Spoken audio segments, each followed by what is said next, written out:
What's up, everyone? It's episode 4 of the Studio Podcast, and today we have a very, very special guest, Mr. JP. Thank you, brother. Appreciate you being on the podcast, man. We're breaking stuff already while we're getting here. By the way, I'm not wearing shades at night. You already know this freaking office. I don't know. Willie needs to clean his filters or what it is. It fucks up my eyes and they start tearing. It's all watery. Yeah, so I don't want to see you guys see me cry. That's what it is.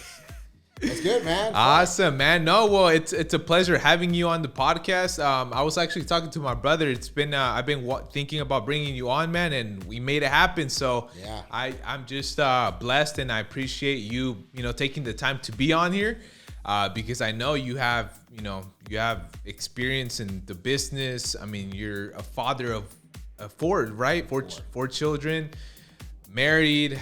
So you've been through it all, man. You went through the market crash. I mean, I've seen that you've been doing some amazing stuff with the real estate right now. I some huge projects. Yeah. So just tell us a little bit about yourself, man. So, my audience, everyone watching can kind of know who is JP, where did he start, and what's he up to now? Yeah, dude, 100%. So, first of all, thank you for having me here, man. I seen you start this project. I saw you when you first visualized it, and now you're executing and attacking and ensuring we make shit happen. But dude, JP is pretty simple, man. Immigrant, came here from El Salvador. To this day, everything that happened that caused us to want to leave. I still remember her showing up in a taxi and my aunt crying because she's the one that took care of us when my mom was here in the States. So we left at 6 years old, came here, got brought up in Dirty East Hollywood, which is not what most people think. It's not the glam, the stars, and all that. It's the opposite. And yeah, dude, I had a vision of one day building homes as an architect. As a kid, I liked designing homes. I always liked drawing.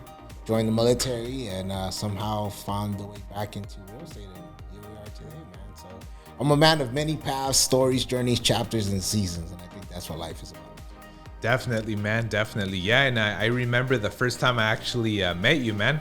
I think the first time when I first moved to LA, you were here with Willie. And then it was funny because I clearly still remember when you told him, hey, Willie, like on the low, you're like, hey, man, is he going to like make it? Because that's when I was doing my door knocking. I was very, very consistent with door knocking. And I still remember that. And then we started, kind of role playing. But it was cool, man. It was cool, when we first met. And I mean, I've seen what you've been doing. You've been doing amazing social media.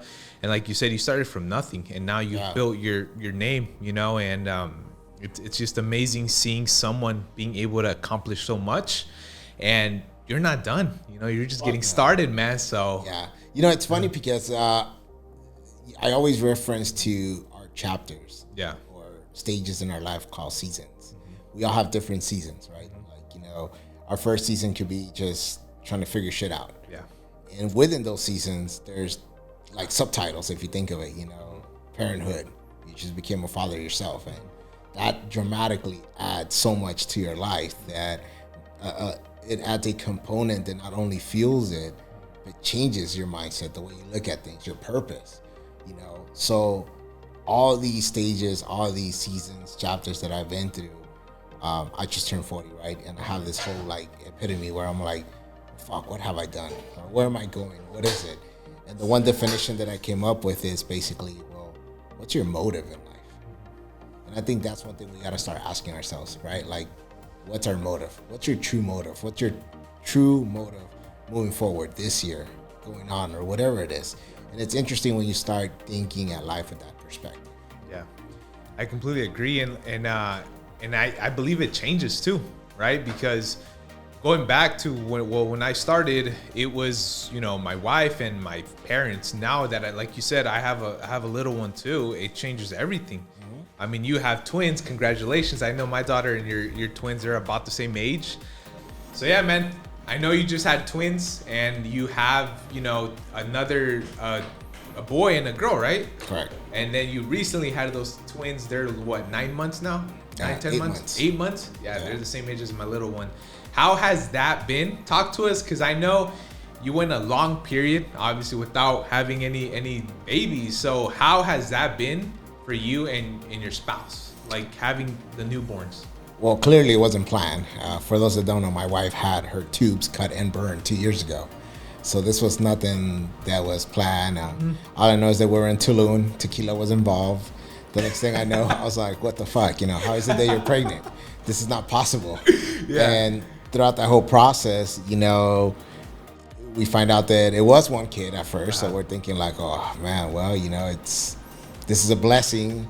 And they kept on taking her back, and they kept on saying, well, there's issues. So at first we were concerned, thinking maybe an issue with the baby or something, right? But no, it ended up being that they saw something else, but they didn't want to tell us yet. It was more of kind of like, so it kind of sucked because they waited 3 months to tell us. Yeah, so we already know that she was pregnant. But then we waited an additional 3 months for them to be like, oh, and by the way, it's twins. And we're like, wait, I mean, how do we double check this now, right? So it's game changing, bro. I mean, think about it. I'm 40 years old. It definitely changes your whole perspective of what you had planned. We were in escrow on a property where we had to cancel because clearly, you know, that's not going to work. We need more rooms. We need more space. You have to now think of everything that you do for your next 10 years because that's going to impact the kids tremendously. I didn't have that opportunity when I had my first kids. When I had John, shit, I was fucking homeless. When I had Camila, I was just coming up. This was after 08. This was 2012. So I'm just fucking like making it over. And then, oh, here you go. You're having another kid. So this time around, we do have that full perspective of we have options. Correct. And we want to do things right this time. So this is why we're moving and all that. So, yeah, man, it's like starting all over. Quite simple, man. It's starting all over again, but I love it. My dad passed away in December, and I think it was a gift from God to come here and aid me and provide those twins to give me that support, man, because I think that was much needed. Yeah. I know that can always be hard, man. I can't even imagine losing a parent, especially, I mean, I'm very close with my parents as well. But yeah, like you said, I feel like sometimes when things like this happen in our life, it opens you up. It kind of forces you to reflect and kind of see what you've done, who's in your life now, and I feel like it just brings more gratitude within you, and it just changes completely. Oh, dude, 100%. Yeah. You know, when you know, growing up with my dad, it was very sort of, I don't know how to explain the relationship, but it wasn't like the best. My dad was just very disciplined, very strict. Things had to go his way type thing. And for me, it was just, you know, young kid, brought up in Hollywood. I love music. I wanted to DJ, to be quite honest. That was my biggest thing. Like, dude, I just want to DJ, express myself through music. And he would always kind of like be that force behind me not doing any of that. So it was kind of like me turning into gang activity or fighting people just to survive or revel or whatever. So we never had that relationship of, you know, the father and son, or like I see you on your Instagram viewing your dad. It was kind of like if my dad came with us, it was more like, fuck, my dad's coming, which is crazy because John says the same thing about me now, and I'm like, damn, fuck. You know, it's a lot of stuff that I did with my dad. But all I ever wanted with him, bro, was a hug. I remember that I used to go to church. And I was probably 10, 14, maybe like around John's age. And we used to have this one thing every Monday that I used to hate going there on Mondays because of this, where they would like play this music. It was kind of like meditating. They'll play like, you know, soft background music. They'll have you sort of listen, and then he'll say things, and he'll be like, go to that place where it makes you feel calm, loved, and who do you want to see? And I would always see my dad. And all I would want from him was a hug. Like, I could see my dad coming up to me and hugging me. But dude, like, I'm talking like, I'm pretty sure you have this with your dad where, dude, you get that hug and you like feel it in your core. That's all I ever wanted, right? And I never got that. Like, my whole time where my dad, even to the semi-hug that I got from him when I left to Iraq and I told him that I hated him and I never wanted to see him again, he kind of just tapped me on the shoulder and says, "But te quiero." And that was it. And he turned around and I remember he was crying. As I got older and I had kids and I matured, I realized that there has to be more to my dad's story, and who am I really to judge? Because we never have a full understanding of what they went through in our countries, whatever it was, right? And so in 2020, after not seeing them for a couple of years, it was almost 10 years, I decided to go visit them in El Salvador. And dude, best time I ever had in my life. I got to understand a lot more of why he was the way he was. I found out that he was abandoned as a baby. So he grew up with multiple families. He had to always work as a kid. He never really had somebody give him that love or show him that, appreciation. So all he knew was streets. Yeah. That's it, And towards the end of that trip, I finally got that hug that I always wanted, bro. And we were talking about video and stuff with your brother earlier, and I'm glad that I had that gift because I was able to catch that on camera. And to this day, bro, every time I see that video, dude, I break fucking down because I can feel it to this day. And God knows that was only the last time I was going to see him. Yeah. And, so, yeah, man, it's crazy, dude.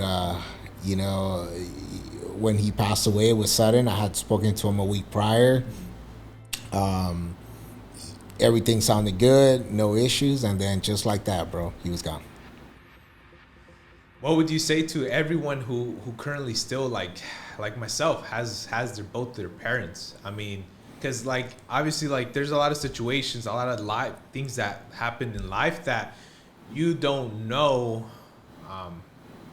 or I guess you just don't know how to value certain things until they say they're gone. Yeah. What would you say to myself or anyone, man, who has both of their parents? Because I know like you said, you grew up a certain way, and sometimes as we grow, we have we even hold grudges, we have resentimiento with them because the way that they brought us up, right? But something that I've seen and from a lot of individuals that eventually they lose their parent or they lose whatever it may be, their parents, that they're like, you know what, I wish I should have done that. I wish I should have done this with them, right?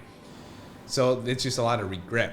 Mm-hmm. But it looks like you were able to get your hug from him, before he passed. What would you recommend to somebody who maybe is going through the same situation, maybe has grudges, resentimiento, whatever it may be? What would you say to that? Well, it comes down to this simple question. Let me ask you this. If your dad passed away right now, would you be content with what you have given him? Not even. There you go, bro.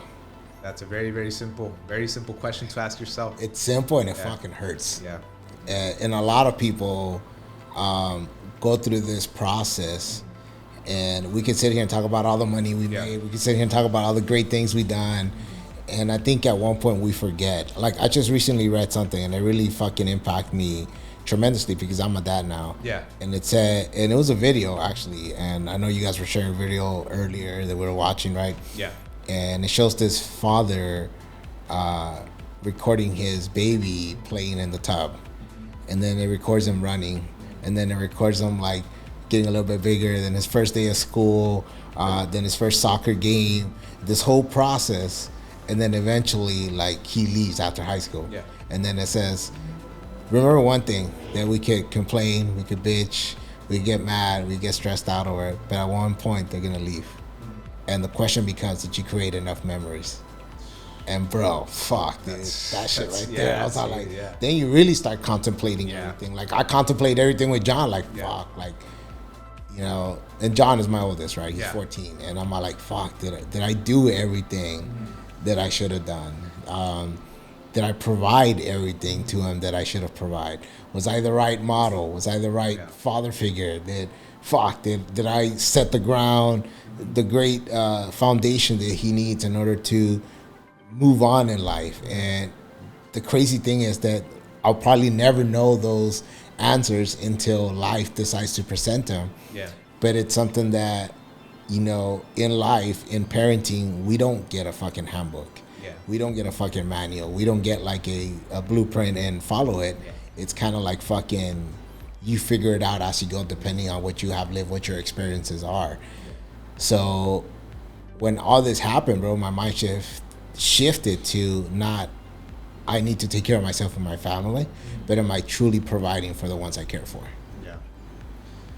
Damn, dude, that's huge, man. That's huge. And that's why I like to, even in the podcast, I just really like to I don't even have anything scripted, just whatever comes out of my mind, because I really so it should be, bro. Just want to, know you and know a little bit more about you, about your story, your wins, your losses, just everything in general, and Yeah, that's huge. Well, man. I'm here to It's share, neat. bro. So Yeah. let's might as well fucking dive into it however Yeah. you want, bro. And Yeah. and I'll tell you right now, I'm the most honest, transparent person. Obviously, you know my podcast. That's why I call it Yeah. Unfuck Yourself, because I keep it raw and real. And Let everyone know about it too, by the way. yeah, Just- Unfuck Yourself. Make sure you go follow, dude. I had to reset it, by the way. So this is like, to no discouragement, I had over 200 episodes. I'm sorry, Yeah. not 2,000. That's a goal.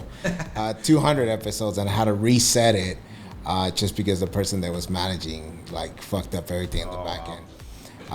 But you know what? It's all good, man. I think it all happened for a reason. There's a bunch of episodes that I initially started where I didn't release anything live. It was more of therapy, like me just talking to myself, bro. It's like journaling. Yeah. That's what it was. And it only took this one guy, dude, who's a Marine, that would listen. And I didn't even know that. Yeah. I didn't even know it was live. I didn't know that it was out there. I did this all through. It was fuck. What's the platform that I used? Not Steezy. Fuck. Whatever it is, I forgot right now. But he was listening through the actual website Yeah. of the podcast, which had a player, and he was the only one that would listen. I actually went back to like 30 episodes at that point, and he was the only one on each was one. listening to and I it. was just like, what the fuck? This guy's either a weirdo, psycho, or fucking he has a Watching crush all on your me or stuff. what? Yeah. Fucking stalker. It was like that Netflix guy, right? Fuck, Yeah. dude. And no, dude, when I stopped, he actually sent me an email and he said, man, like, I don't know if it was God or what. He said I was about to commit suicide. I had served, and I just thought that everything was not working, and I just felt that every veteran ends up in the same place: homeless, dead, broke, all this. And it wasn't to that first episode where I related to everything you shared, and sort of gave me that hope of, fuck, maybe things could change. Yeah. And I was just like, wow. So that's why I don't care about numbers, bro. I don't care about followers. I don't care about who the fuck listens. I don't give a fuck. Like, to this day, I still have motherfuckers hate on me. Well, guess what? Fuck you too, bitch. Yeah. And that's it. Yeah. Fucking hate. Get popcorn. Watch me. Yeah. I don't care. Like, I just need that one fucking guy that says, dude, you fucking helped me. Yeah. Might have been just get up from bed. Might have been just fucking... Dude, you made me think differently. You made me approach work differently. Yeah. You brought a smile to my face. You made me hug my parents. Yeah. You made me fucking take my mom out to lunch and not bitch and complain today. Like, thank you, bro. Then I fucking did my job. And I think that's going back to, I mean, that's amazing, man. That's amazing to hear that. But like, even for myself too, that's like, I feel like the purpose, right? Because in these conversations that we're having, like you said, somebody's probably listening to this, maybe going through something similar. And as long as, if we can help that individual, overcome whatever it may be, or somehow help them out, then we did. Like you said, I don't care how many people are watching. I don't care nothing. I'm the same way, man. Like, I'm a very transparent guy. You can ask my whole team. Like, I'll tell you what it is. And that's just how I like to roll, which is, it's awesome, man, because people need to sometimes hear, But that's because of reality. your upbringing, bro. Yeah. Look where you were brought up. Yeah. I mean, you're brought up in country, basically, right? Your parents were farmers. Farmers, bro, like way different. See, I was brought up here where there's a lot of noise, so it's easier for a lot of people your age to get caught up on that bullshit and depend on it. Like, I'm not gonna lie, I did for the longest. Like, for the longest, it wasn't until 2017 where I really think that I fucking shifted my mind, bro. And before that, I was still making money in this business, but it was really like pleasing other people. It was really because of that, the approval of other people. Like, I felt like, man, I need that, You need that in order to fucking grow in life. You need that in order to fucking win in life. You need that in order to be accepted here. You need that in order to fucking win. You need that to get the deals done. At the end of the day, it's fucking bullshit, bro. It's bullshit, and the sooner in life you realize that, and I think that's the biggest challenges with life. Because I think, look, bro, I look at life like this. People say that we're not all brought up equally. No, we fucking are.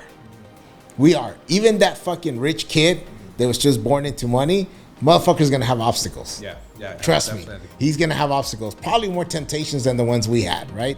So all of us are born in the same fucking line.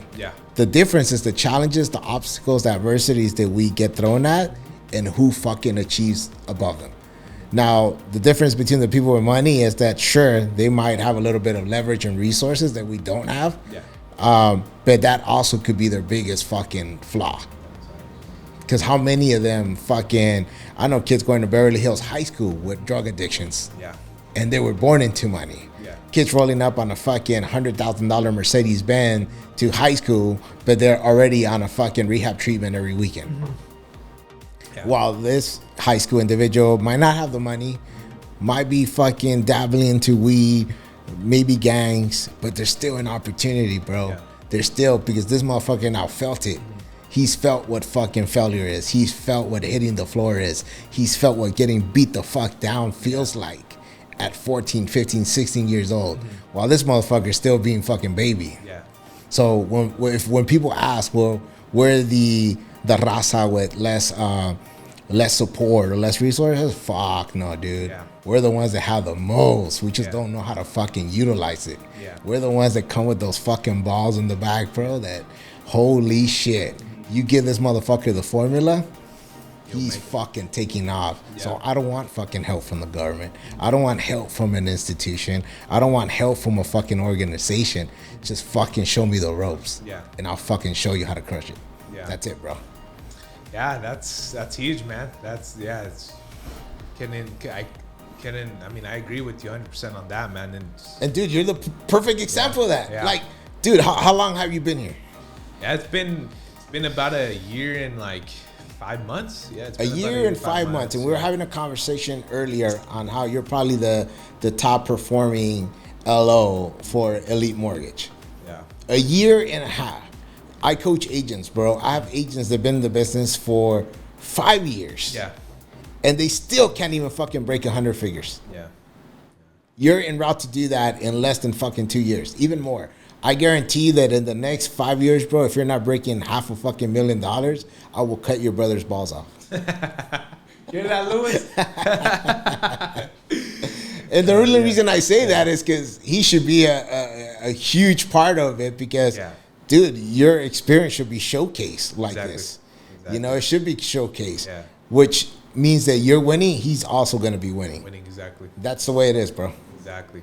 No, yeah, man, like you said, we come, especially like my parents, you know, like you said, sometimes I feel like, well, my parents, they worked in the fields, right? They're in La Uva and in La Manzana, Pera, all that stuff, right? They were just farmers. And I feel like we come with that work ethic, right? Oh, 100%. Us Hispanics, we come with the work ethic, but I feel like sometimes we just don't have like you said, we don't have the right information to change the way we were brought up, right? Because an example, let's say I never got the information that I have now, I would have probably been right now working at a W-2. I'm not saying there's anything wrong with that, but I would have been comfortable staying there, maybe where, you know, I was getting paid, you know, $4,000 a month, and you know, I was fine. But now, since I got this information, knowing that there's so much more than just settling at a W-2, and I always had it within me too, man. Like I always knew that I had to do something different than what everyone in my family has been doing, because everyone was just, you know, relaxed, chilling. Nobody was taking the leap of faith, that risk to get to the next level. And I saw that, and I knew when I started reading books. My uncle too, he's actually the one that kind of got me into the entrepreneurship. He showed me books. I started just following him, what he was doing and the way he was talking. And I got the access to mentorship like Tony Robbins, Grant Cardone. And yeah, man, ever since then, my mind shift. And I knew, I'm like, no, man, this is not right. I cannot stay here comfortable. My parents already crossed, you know, the border over here to the US to help us, you know, get a better life. I can't just basically put that and waste that opportunity, you know? So that's why I was like, you know what? Gotta do what I gotta do. I'll take the leap of faith and I'll make sure I make things happen. You know, there's no other option. You know what's even crazier? Like, for example, I feel that we also make too many excuses. I've seen families where they have a son with huge entrepreneurial potential, and they'll get excited in the beginning because it's kind of like a new thing. Oh, see, good job. And then after that, shut that shit down. And then that person will be shut down because of that. They'll feel like, fuck, well, if he said no, then that's it, right? But here we go, a perfect example. Like, I sell high-end real estate as well. That's aside of helping my veterans and, you know, law enforcement get into real estate investment, etc. Right? But when I walk some of these $30-50 million homes, who do you think built them? Hardworking individuals. No, like hardworking Latinos, yeah, bro. Latinos, Hispanics. You got that one fucking Mexican badass. You know, there's a saying in the construction. I don't know if you know this. Like Guatemalans are like the best at framing. Mexicans are the best in concrete and all this. But whatever, yeah, you know, the roofer, the Salvadorians, the roofers, whatever. But bro, like it's all Latin America, like all fucking Latinos putting that together. And some of these guys sit there and I have some of them that work in these huge mansions, right? And they're like acquaintances, family members, or stuff like that. And their mindset is so fucked up because they're drinking every night, they're drinking every Friday, the parranda every Saturday. That's what really stops them from really fucking growing. So when I hear all this stuff that, no, it's because of the government, it's not, no, it's your fucking mindset. If you shift that alone, trust me, you'll see, one, a big improvement. Second of all, they'll come and they'll complain, well, they don't pay me enough. Well, how many times have you fucking stand up and ask, like, hey, well, if I walk out, you realize that your whole business basically shuts down. Oh, well, I don't want to hurt the boss, but he brings me beer every Friday. Well, then holy shit. So again, we're back to the same thing. So a broken mindset can never be fixed. And that's the problem. This is why it's important that us, what we teach our kids, our youth, how we train them, it's really giving them the upper hand to do things right. Because at the end of the day, they're going to fuck up. That's just, I mean, fuck, we're still figuring shit out. We're still fucking up at our age, right?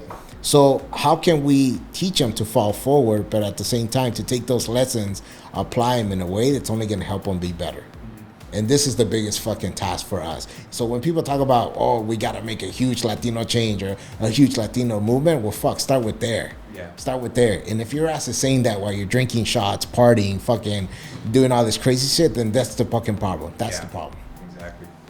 Yeah, I mean, you said it's all in the mindset, man, and I think that's what definitely changed everything for me. And till this day, like you said, I'm falling on my face, learning, but you know, not looking back and just keep moving forward. I know you mentioned that you do the real estate, you help a lot of the veterans.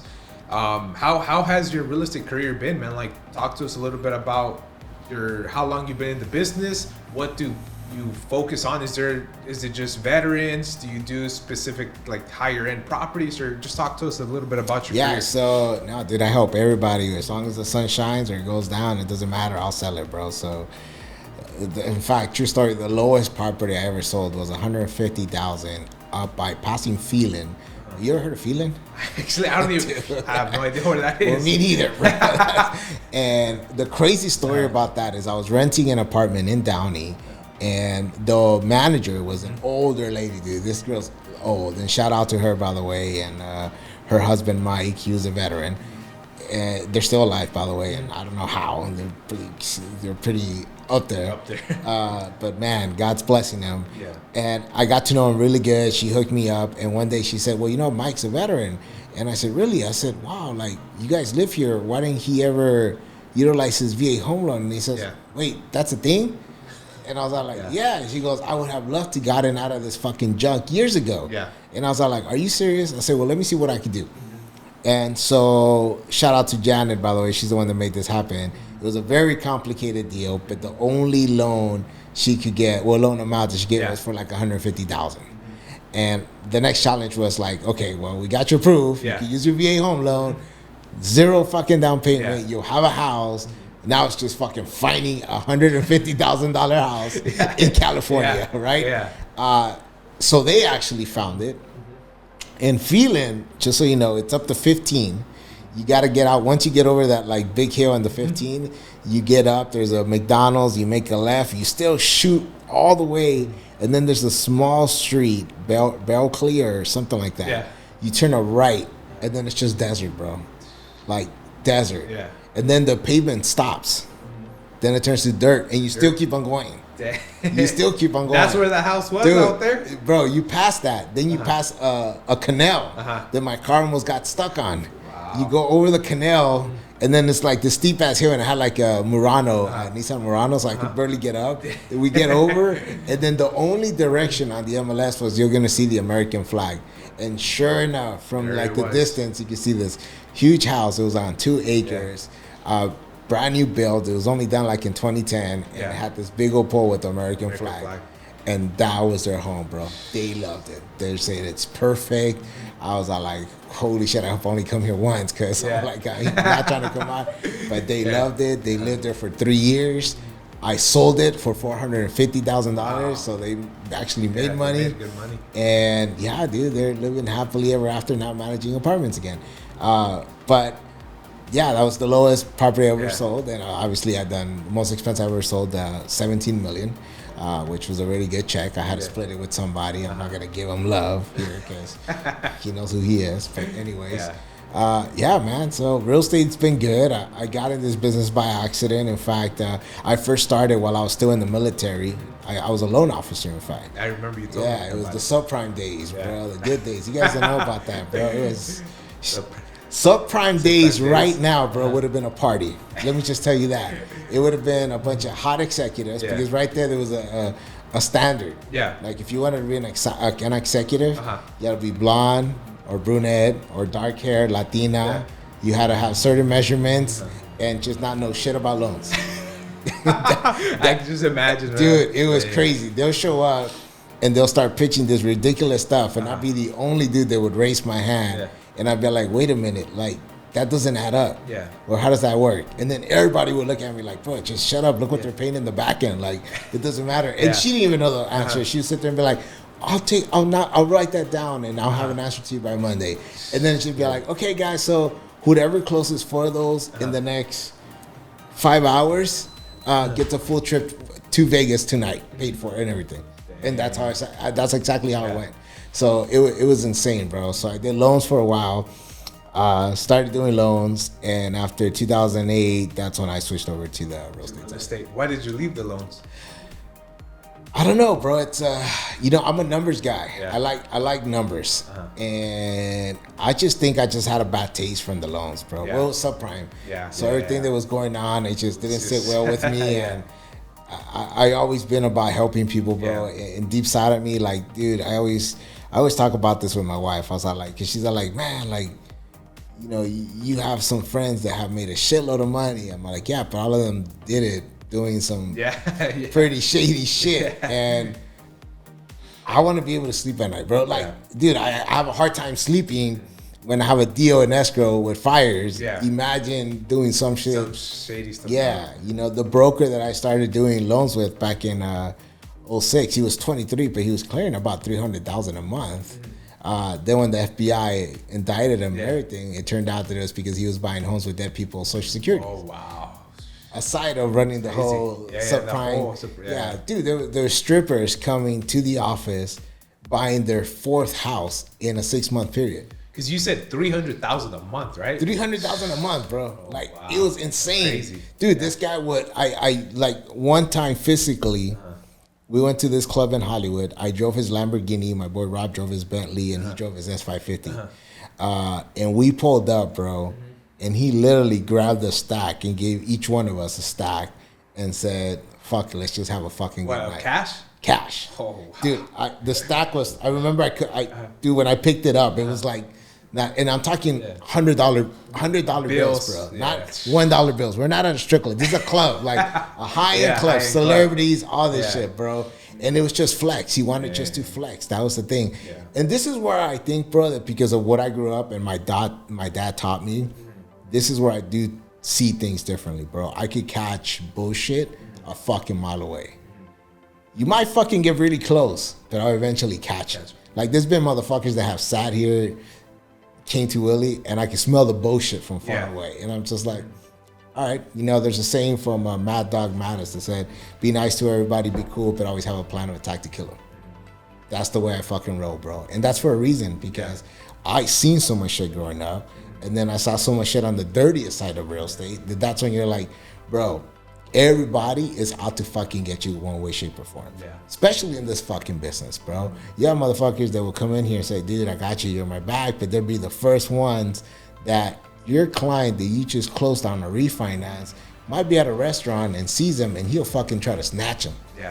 Some way, shape, or form. And then still show up the next day and give you a hug and tell you you're his bro and your homie and that he loves you. That's how fucking crooked life and this business is. So just lesson for everybody there. Yeah, no, yeah, I've gone through a few experiences just in the short time I've been in the business, and yeah, I mean, I spoke to Willie about it and stuff, you know, but yeah, man, I see that, which means sometimes people are, you know, they do things that are unethical, but you know, you That's just gonna be always have common. to. This is why, like, dude, work in silence. You know, like I see all these people, and not that there's anything wrong. I mean, if that's what tickles your pickle, great. You know, people putting, oh, I have so many pending, so many sold, this and that. Look at my pipeline. Fuck, dude. To be honest, it's a proven fact, and statistically, clients don't care what fuck about that. Yeah. Clients want to be led.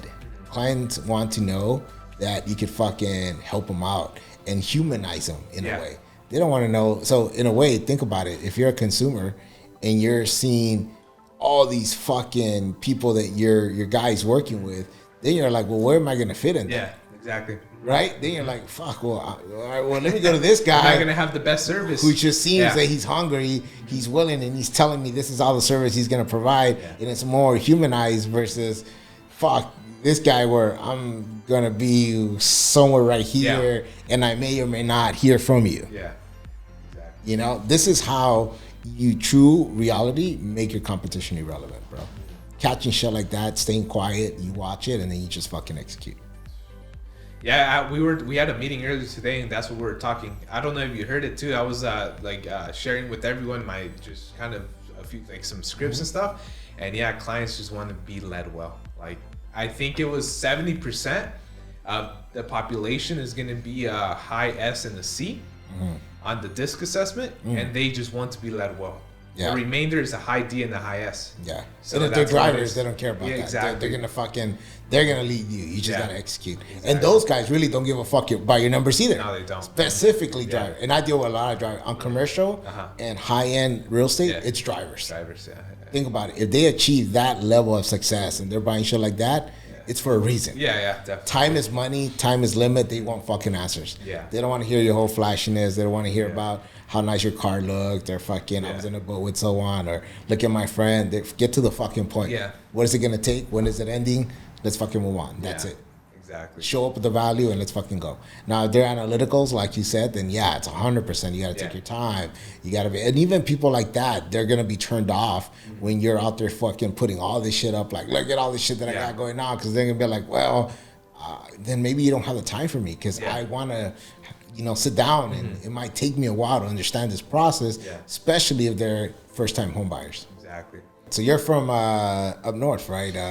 Modesto? Or no, further up or Modesto? Yeah, from the Bay Area. It's called a little city called Santa Rosa, California. I know, you were breaking down the whole Sureño. And, dude, like this guy knows his whole background when it comes to the whole 101.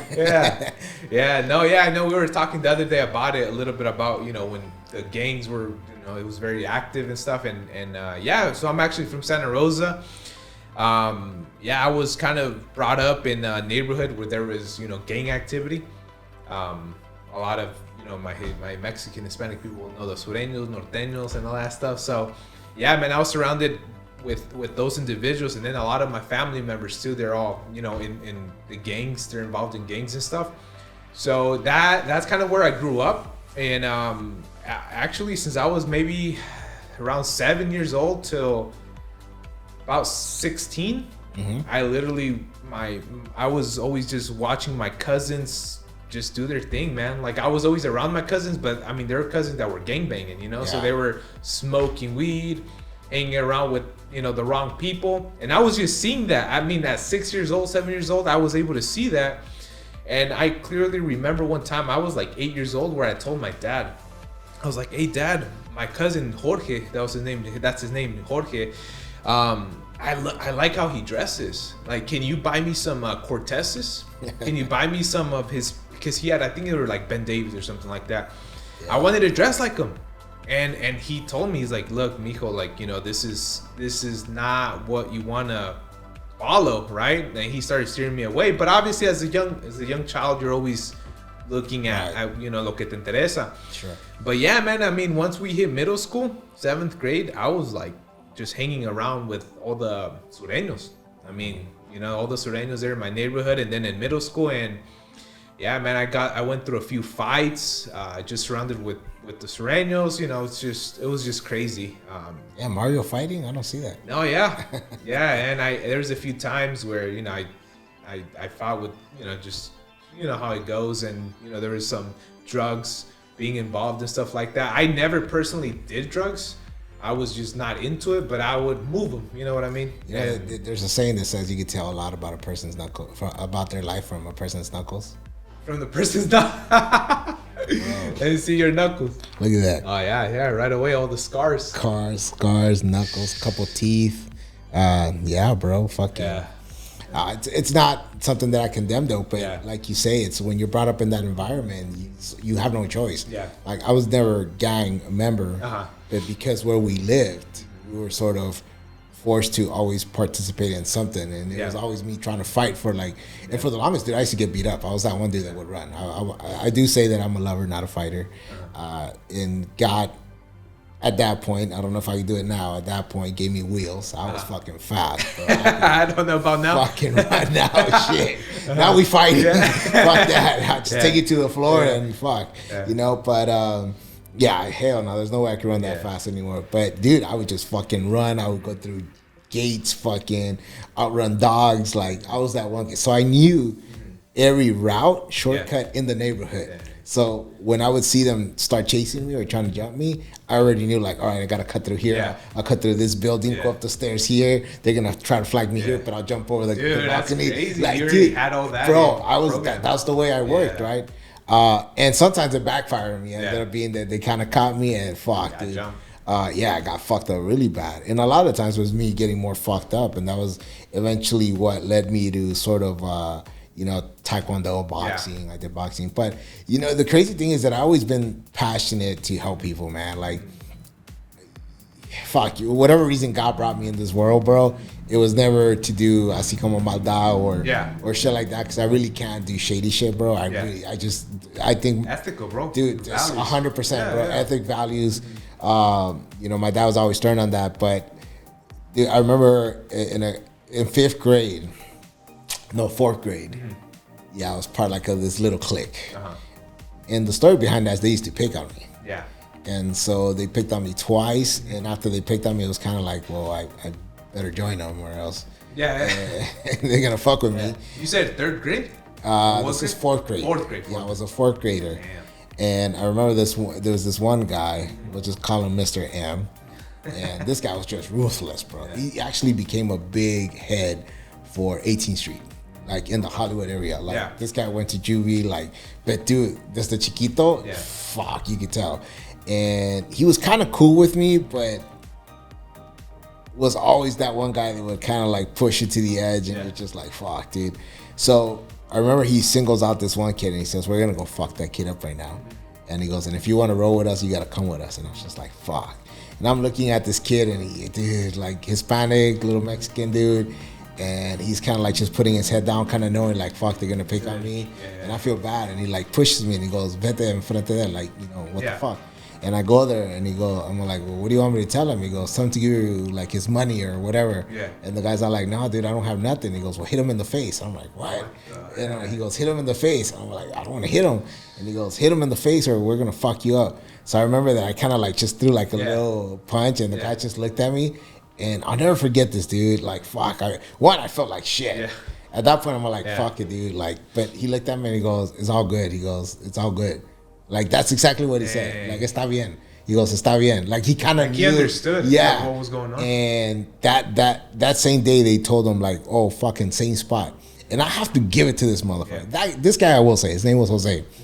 And, dude, this motherfucker had heart. Mexican dude, man. This fucker had heart. Because that day started a fucking punishing session every fucking day, bro. Every day, this dude, Mr. M, will wait for this fool outside and whoop his ass. And this dude never stood down. He always picked up his fucking hands. He always fucking fought however way he could. Yeah. And Mr. M was just a fucking animal. He could fight. Yeah. And I remember this guy would stay up there. And a couple times he was bleeding. Bleeding from his nose and everything, and he'll still get up. And I was just like, fuck. And in one of those, I remember I had water, and I went to him and I gave it to him. I was helping him, And I said, bro, like, why do you let yourself? Like, you gotta just fucking put an end. And then he said something like, oh, it's okay. Like, I know it's gonna stop soon. And I was just like, dude, like, no, like, fucking, Get, 4th grade too. Dude, I'm like, get a steak or something at this point, right? Yeah. And I didn't see him again. The guy disappeared. How are you feeling? Bye, Ash. I'll see you next week. All right, going back to this. Yeah, I remember I didn't see him again, and I kind of got concerned. I was like, well, fuck, what happened to this guy? Like, what happened? Fast forward to middle school, bro. He shows up, big old fucking tattoo in the back, TVR, fucking joins the gang, fucking socks up to the fucking knees, everything. And he goes, hey, where the fuck is this fool? He goes, I'm fucking ready for him now. Dang, 6th grade, bro. Crazy. That's like a year. Yeah. And what's crazy is that I look at my daughter now, who's a 5th grader, and I'm like, wait, this guy was like this age. How the fuck do you go from that to that in 1 year? Like, dude, it was night and day. I'm talking about the saggy pants. He was bald now, fucking tattoo in the back already. That's like just full fucking. That's just insane. At 6th grade, bro. You're what, like 10 years old, 11? This is also the 90s. So, and the 90s shit was fucking crazy, bro. And I'm like, holy shit, I'm glad I'm this was friend, because he also got taller and he also got fucking bigger. And he had a group of motherfuckers always outside now. And he goes, where is this fool? And I'm just like, I don't know, I haven't seen him, but if I see him, I'll definitely let you know. And sure enough, that day came, bro. That day came when Mr. M fucking saw Jose, and this was gonna be a fucking fight, bro. And sure enough, right there in the fucking handball courts, big old circles, takes off his shirt, fucking Mr. M's eyes when he sees the fucking TVR tattooed on him. He's like, shit. And this motherfucker's still standing, because Mr. M could fight, dude. This guy was just an animal. And this motherfucker now just the confidence, bro. It was like, I've been stabbed, I've been kicked, I've been fucking punched, I bled. Motherfucker, I'm ready to fucking die. And bro, he whooped Mr. M's ass like you have no fucking, like nobody had ever seen Mr. M bleed. So yeah, man, it's crazy how that story. Yeah, and you know what? Now, I mean, I guess now that we're older, we analyze things different, right? Back then, it's like a shock. You're like, wow, holy shit, like, did this just happen? Now you look at it and you're like, wow, like that traumatic experience for that person created a significant shift in that person's life. Direction, bro. Like, that guy's probably dead now. Let's be realistic. This is back in the 90s, heavy gang activity. He's probably dead. I know Mr. M was in and out of jail, fucking attempted robbery. The last time I spoke to one of his family members, everybody disowned him. Nobody was talking to him. I saw one picture of him on a Facebook post, and he was all tatted up, like face, everything, just straight maleante. And then you ask yourself, okay, did God have that plan for these individuals, or something happened in their life that caused them to have that path? That's actually a very good question to ask. That's a very, very good question that I've never even asked something like that. Like, like you said, dude, that's... Because think about it, both of them moms worked 2 jobs. Both of them didn't have a dad in the picture. So when we think about statistics and why some people go through that, some of these things that are not available to them do create a huge impact. I mean, with having a father figure for Jose at the time that he was getting bullied changed something. Like me stepping into John's life now. He was being bullied in middle school. I catch it, so I'm there. I'm in this fucking school every day. I'm fucking trying to see what would he do, put him in boxing, doing this. Like, that created a shift in his life. That created something to fucking move. That needle moved in all these 12 fucking different ways that it could have gone. You know what I'm saying? So in their situation, it's kind of like they got these cards thrown, this happened, but throughout that whole process, they also had the ability to reshift it, but they never did because they were probably in too deep. Or they were probably like, fuck, this is what was given to me. or they didn't have that one person to help them out. I'll give you another story. This kid called Michael, rest in peace now, he died. When I met this kid, it was a kid in the block, and young kid, bro. His mom was working 2 jobs. Dad was not in the picture. And he would always just look at us from the window playing soccer outside. He was young, bro. I think he was probably like 9, 8, maybe. This was when you were way younger too? Dude, I was fucking, yeah, dude, I was young. I was probably in high school. So yeah, he was probably like 8. Yeah. And he would see us play, soccer and all that. And we are the ones that introduced him to a quinceañera. Like, we're like, hey, well, we see that you never come out. And my mom went to speak to his mom and said, hey, puedo salir a una quinceañera. Yeah. I remember he had like fucked up teeth. Like teeth were everywhere. Like, you ever seen you know who he looked like? You ever seen that movie, Problem Child? Dude, I haven't. Like Dennis the Menace type kid is called Problem Child. I haven't, like, but I could just imagine with all the teeth all messed up. Yeah, it's just like that, bro. Like, and the way he laughed and everything, it was funny, bro. And good kid too, Mexican kid. And I said, okay, like, we're gonna take you with us. You're gonna come to the quinceañeras were a thing back in the night. I don't know how it is now, but Camila's about to have hers.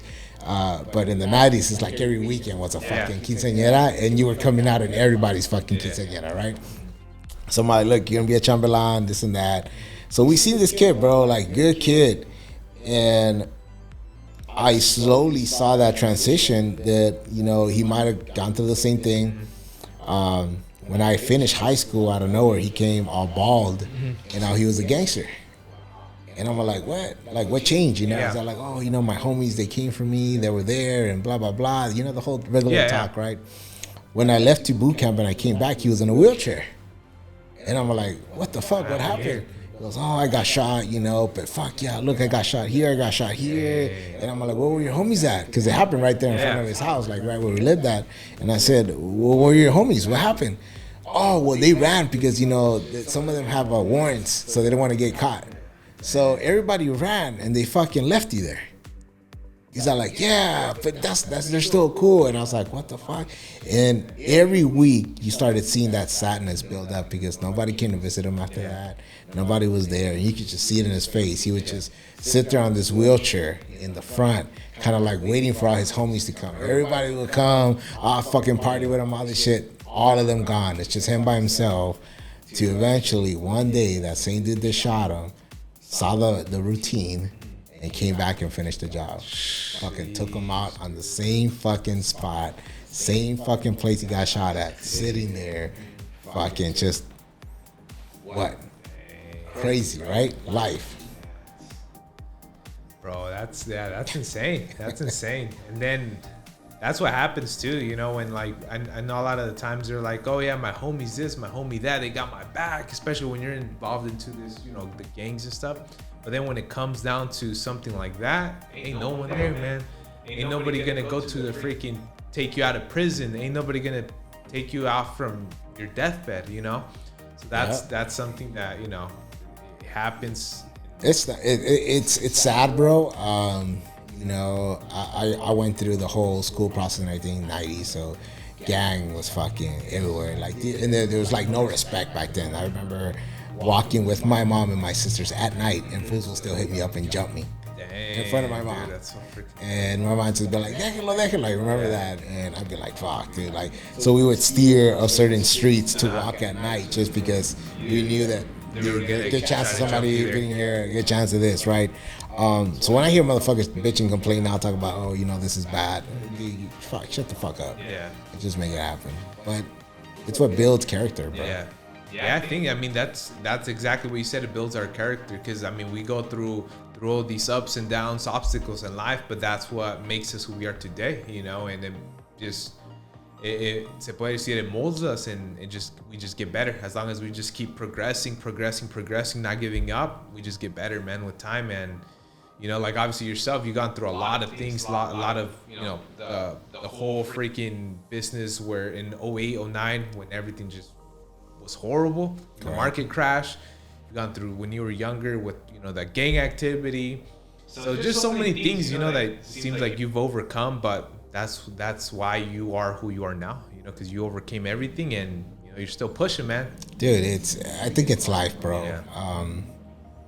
You know, I mentioned earlier how I said that, you know, you have so many choices. You know, people often say, well, this is the cards God gave me, or this is the path God gave me. No, it's not true. I think God provides a road. Within that road, you're going to have so many distractions. That's just it. Yeah. And the ones that wins are the ones that truly can fucking just come back to that road. Because that road is always going to take you to that fucking winning place, bro. Trust me, it will. And it's the distractions that make it difficult for you to get back on that road, bro. And sometimes you might have to go to Rocky Mountain, fucking desert, fucking all this shit. But eventually, if you look good enough, you'll see that road. And the road back might not be easy. That's the biggest thing, bro. That's where people fuck up. Because they realize it, like, oh shit, fuck. All right, I fucked up. Yeah. They look, they see the road. But then they're like, damn, but do I really have to go back through all that shit? Well, sometimes you fucking have to. Sometimes you fucking have to. But once you do that, though, then shit is gonna fucking change. Shit is gonna change, bro. And that's awesome, man. Well, I appreciate so much your time, man. I mean, I know we went through a lot of different things, and I appreciate you being on the podcast. I don't want to take a lot of your time too, because I know you're busy man. We go got on a lot for of like things. 2 more hours, man. Wait till I have you on my podcast. Yeah, man. No, it would be awesome, man. Whenever you get that next episode going, let me know. Would love to be in it and just see, you know, just build, kind of go over, talk. Because I honestly have seen a few episodes for your podcast, but Well, I don't do a lot of video. Mine's all audio. audio, yeah. So I kind of do that for a reason, you know. It's just no editing. Yeah, no editing, no nothing. Just upload it. Yeah. I know eventually, dude, you have to add audio. Yeah. That's just what it is. But I think it flows better, bro. Yeah. Like when you get in that zone and you're just having a powerful conversation. Yeah. That's what it's all about. I think that's what podcasting is, dude. Yeah. It has too much of the. Yeah. So, tell me what it was like. I'm like, fuck, dude. At that point, I'm like, bro. I'm like, I think that's true, man. I think even without like any of the cameras and you just talk, but it's recording the audio, I think it's even a little bit, I guess, even more natural, you know, because you just don't like, look how we're talking it now. Like, even your body language changed. You see that? Yeah. And I mean, you can still be recording, but that's the important key thing, that you could have that. You know, it's just a conversation. Like when I interview you, like I'm truly curious about you. Yeah. You know, and that's how it should be. Exactly. Like when it's all scripted. I mean, you could have some guidelines. Kind of like, okay, like, hey Mario, so you know, like you brought up your parenting. Oh, hey Mario, so your parents for this? Tell me about that. You know, and bring it up key points. That's what I'm referring to. But when you don't have that, or when you go too based off of a script, or too sort of like it has to be like this, then it takes Not really authentic. I hate that, bro. Because then I'm like, I've done a few where I literally call them back and be like, dude, don't even tag me on that shit. Don't even tag me on that shit. Don't even fucking blur my face. Can you change my voice? Because then it takes me out of fucking rhythm, you know. And I just want to talk. If you want to talk, let's talk. Like, you know, throwing a cigar in there, cool. Like, it makes it even better, right?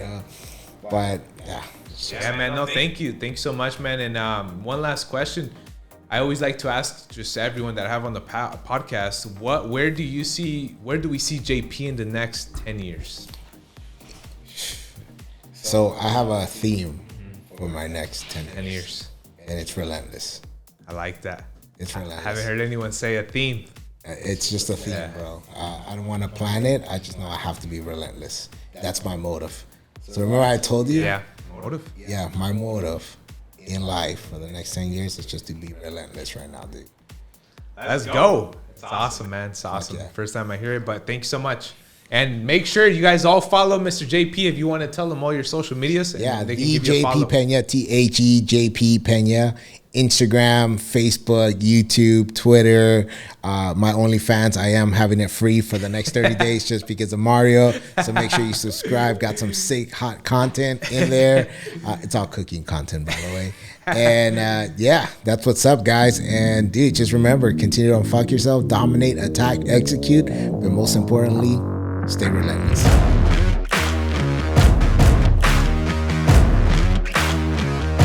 So, man, thank you guys so much for watching this episode.